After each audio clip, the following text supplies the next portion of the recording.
Hello friends, आपका स्वागत है हमारे channel three beast and a baby में। आज हम बात करेंगे छोटे बच्चों में होने वाली सर्दी की होम रेमेडीज़ के बारे में। तो सबसे पहले हम इस बारे में बात करते हैं कि छोटे बच्चों को सर्दी होने के क्या क्या रीज़न हो सकते हैं। और उससे पहले अगर आपने मेरे चैनल को अभी तक सब्सक्राइब नहीं किया है तो प्लीज़ चैनल को सब्सक्राइब करिए और इसी तरह की अच्छी अच्छी जानकारी लेते रहिए। तो हम बात करते हैं कि बच्चों में सर्दी के क्या कारण हो सकते हैं।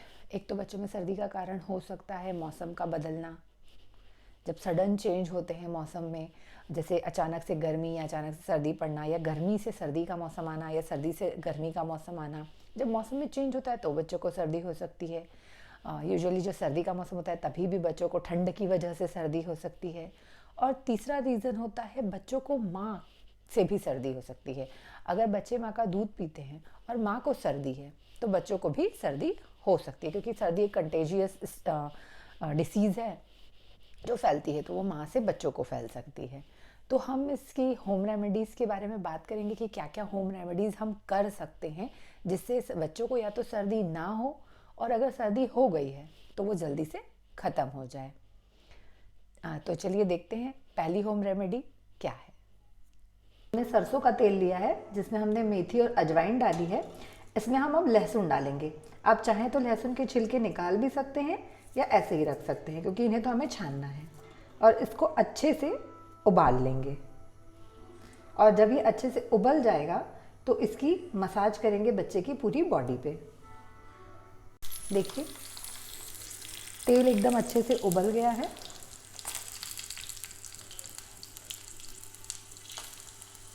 अब इस तेल की मसाज हम बच्चे की पूरी बॉडी पे करेंगे। दूसरी होम रेमेडी है कि हमने इसमें पानी लिया है। अब हम इसमें थोड़ी सी हींग डालेंगे। ये मैंने रामदेव की बंधानी हींग यूज़ की है, आप कोई भी हींग यूज़ कर सकते हैं। और इस हींग को अच्छे से इसमें पकने देंगे। जब हींग पक के गाढ़ी हो जाएगी तब इसको, जब ये थोड़ी ठंडी हो जाए तब इसको बच्चे की छाती पे और पीठ पे लगाएंगे। ये सारी हींग, ये जो हींग है ये बच्चे की सारी सर्दी खींच लेती है। देखिए एकदम अच्छे से पकाएंगे, ये थोड़ी गाढ़ी हो जाएगी तब तक इसको पकाते रहेंगे।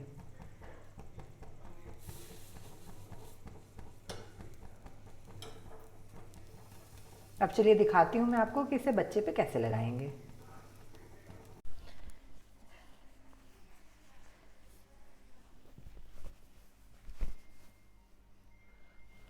जो हींग हमने गरम करके पकाई थी उसे हल्का सा फूंक के, एकदम हल्की गरम रहे तब अच्छे से बच्चे के चेस्ट पर लगा देंगे। ये बच्चे के चेस्ट से सारी सर्दी खींच लेती है।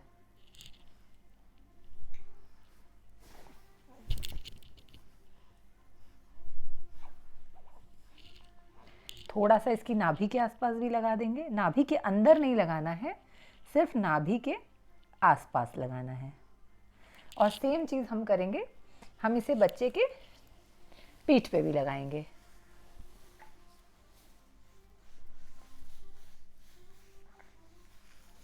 पीठ पे भी लगा देंगे सेम।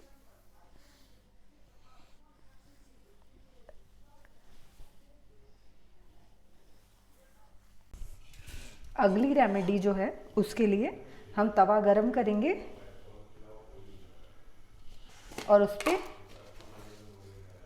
अजवाइन डालेंगे और इस अजवाइन को अच्छे से भूनेंगे।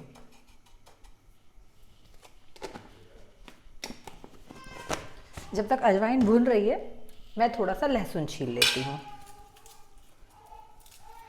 बच्चों को जब सर्दी होती है तो लहसुन उसकी सबसे अच्छी रेमेडी होती है।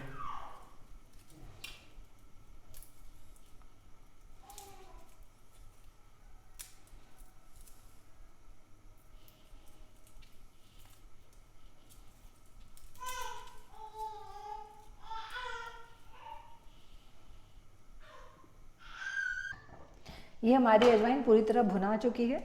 इसे मैं इस तरह से एक कपड़े पे निकालूंगी।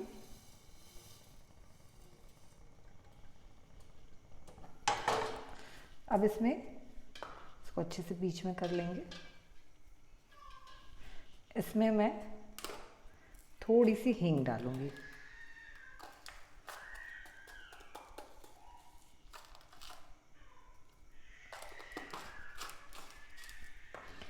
ये मैंने अजवाइन उसमें हींग डाली है और इसमें साथ में मैंने ये थोड़ी सी लहसुन की कलियां डाली हैं। देख लीजिए। इसकी एक पोटली बना लेंगे।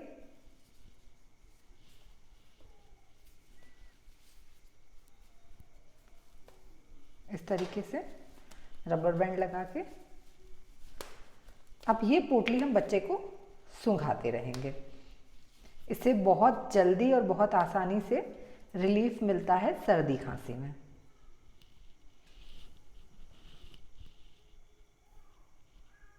ये पोटली हम बच्चे को इस तरह से सूंघाते रहेंगे जिससे उसकी सर्दी में बहुत रिलीफ मिलेगा।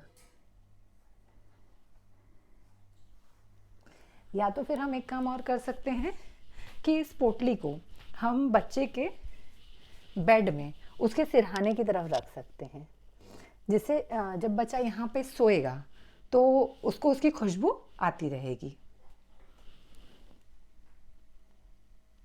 अगली होम रेमेडी है कि आप इस तरह से 5 या 7 लहसुन की माला बनाकर बच्चे के गले में पहना सकते हैं। इस तरह से पहना दीजिए और इसको उसकी ड्रेस के अंदर कर दीजिए। लहसुन भी आसानी से सर्दी को खींच लेता है।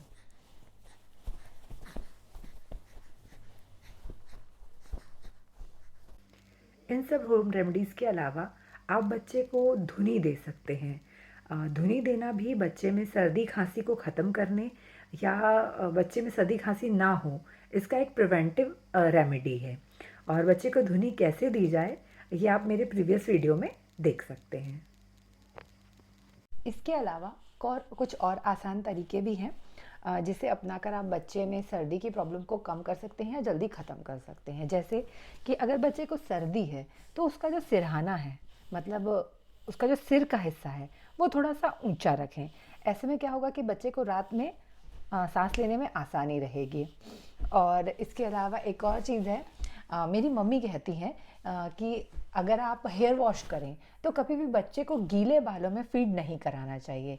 इससे बच्चे में सर्दी होने का चांस बढ़ जाता है। तो कोशिश करें कि जब भी आप हेयर वॉश कर रहे हैं तो हेयर वॉश करने से जस्ट पहले बच्चे को फीड करा दें। हेयर वॉश करने के बाद गीले बालों में बच्चे को फीड ना कराएं, या तो फिर हेयर वॉश करने के बाद फटाफट अपने बाल धूप में या ड्रायर से ड्राई कर लें, फिर बच्चे को फीड कराएं। तो कैसा लगा आपको हमारा ये कंटेंट? अगर आपको हमारा ये कंटेंट अच्छा लगा हो तो प्लीज़ हमारे चैनल को लाइक, शेयर एंड सब्सक्राइब करिए। Thank you.